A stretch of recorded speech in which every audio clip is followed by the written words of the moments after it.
أعوذ بالله من الشيطان الرجيم. بسم الله الرحمن الرحيم. ولقد أوحينا إلى موسى أن أسر بعبادي فاضرب لهم طريقا في البحر يبسا لا تخاف دركا ولا تخشى. فأتبعهم فرعون بجنوده فغشيهم من اليم ما غشيهم، وأضل فرعون قومه وما هدى. يا بني إسرائيل قد أنجيناكم من عدوكم وواعدناكم جانب الطور الأيمن ونزلنا عليكم المن والسلوى. كلوا من طيبات ما رزقناكم ولا تطغوا فيه فيحل عليكم غضبي، ومن يحلل عليه غضبي فقد هوى. فإني لغفار لمن تاب وآمن وعمل صالحا ثم اهتدى. وما أعجلك عن قومك يا موسى؟ قال هم أولئك على أثري وعجلت إليك رب لترضى. قال فإنا قد فتنا قومك من بعدك وأضلهم السامري. فرجع موسى إلى قومه غضبان أسفا. قال يا قوم ألم يعدكم ربكم وعدا حسنا؟ أفطال عليكم العهد أم أردتم أن يحل عليكم غضب من ربكم فأخلفتم موعدي؟ قالوا ما أخلفنا موعدك بملكنا ولكننا حملنا أوزارا من زينة القوم فكنفناها فكذلك ألقى السامري. فأخرج لهم عجلا جسدا له خوار فقالوا هذا إلهكم وإله موسى فنسي.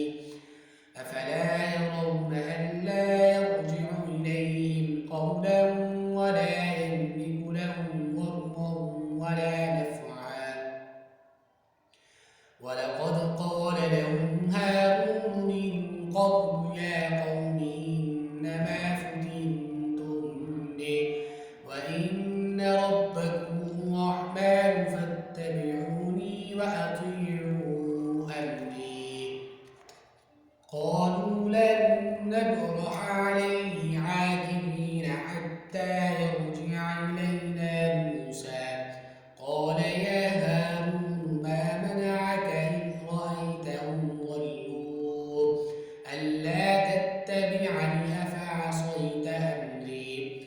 قال يا ابن أم لا تأخذ بلحيتي ولا برأسي، إني خشيت أن تقول فرقت بين بني إسرائيل ولم ترقب قولي. قال فما خطبك يا سامري؟ قال بصرت بما لم يبصروا به فقبضت قبضة من أثر الرسول فنبذتها وكذلك سولت لي نفسي. قال فاذهب فإن لك في الحياة أن تقول لا مساس وإن لك موعدا لن تخلفه وانظر إلى إلهك الذي ظلت عليه عاكفا لنحرقنه ثم لننسفنه في اليم نسفا. إنما إلهكم الله الذي لا إله إلا هو وسع كل شيء علما. كذلك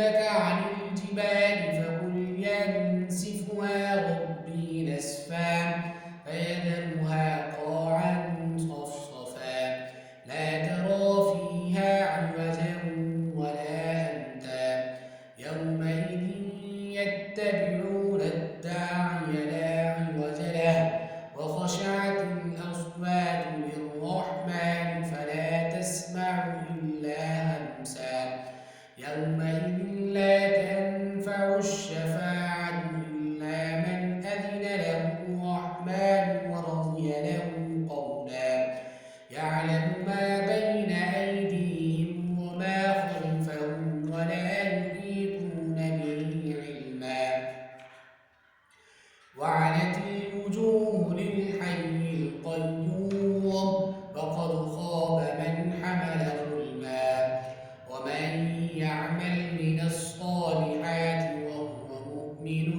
فلا يخاف ظلما ولا هضما وكذلك أنزلناه قرآنا عربيا وصرفنا فيه من الوعيد لعلهم يتقون أو يحدث لهم ذكرا فتعالى الله الملك الحق ولا تعجل بالقرآن من قبل أن يقضى إليك وحيه وقل رب زدني علما ولقد عهدنا إلى آدم من قبل فنسي ولم نجد له عزما وإذ قلنا للملائكة اسجدوا لآدم فسجدوا إلا إبليس أبى فقلنا يا آدم إن هذا عدو لك ولزوجك فلا يخرجنكما من الجنة فتشقى إن لك ألا تجوع فيها ولا تعرى وأنك لا تظمأ فيها ولا تضحى فوسوس إليه الشيطان قال يا آدم هل أدلك على شجرة الخلد وملك لا يبلى فأكلا منها فبدت لهما سوآتهما وطفقا يخصفان عليهما من ورق الجنة وعصى آدم ربه فغوى ثم اجتباه ربه فتاب عليه وهدى قال اهبطا منها جميعا بعضكم لبعض عدو فإما يأتينكم مني هدى فمن اتبع هداي فلا يضل ولا يشقى ومن أعرض عن ذكري فإن له معيشة ضنكا ونحشره يوم القيامة أعمى قال رب لم حشرتني أعمى وقد كنت بصيرا قال كذلك أتتك آياتنا فنسيتها وكذلك اليوم تنسى وكذلك نجزي من أسرف ولم يؤمن بآيات ربه ولعذاب الآخرة أشد وأبقى أفلم يهد لهم كم أهلكنا قبلهم من القرون يمشون في مساكنهم إن في ذلك لآيات لأولي النهى ولولا كلمة سبقت من ربك لكان لزاما وأجل مسمى فاصبر على ما يقولون وسبح بحمد ربك قبل طلوع الشمس وقبل غروبها ومن آلاء الليل فسبح وأطراف النهار لعلك ترضى ولا تمدن عينيك إلى ما متعنا به أزواجا منهم زهرة الحياة الدنيا لنفتنهم هم فيه ورزق ربك خير وأبقى وأمر أهلك بالصلاة واصطبر عليها لا نسألك رزقا نحن نرزقك والعاقبة للتقوى فقالوا لولا يأتينا بآية من ربه أولم تأتهم بينة ما في الصحف الأولى ولو أنا أهلكناهم بعذاب من قبله لقالوا ربنا لولا أرسلت إلينا رسولا فنتبع آياتك من قبل أن نذل ونخزى قل كل متربص فتربصوا فستعلمون من أصحاب الصراط السوي ومن اهتدى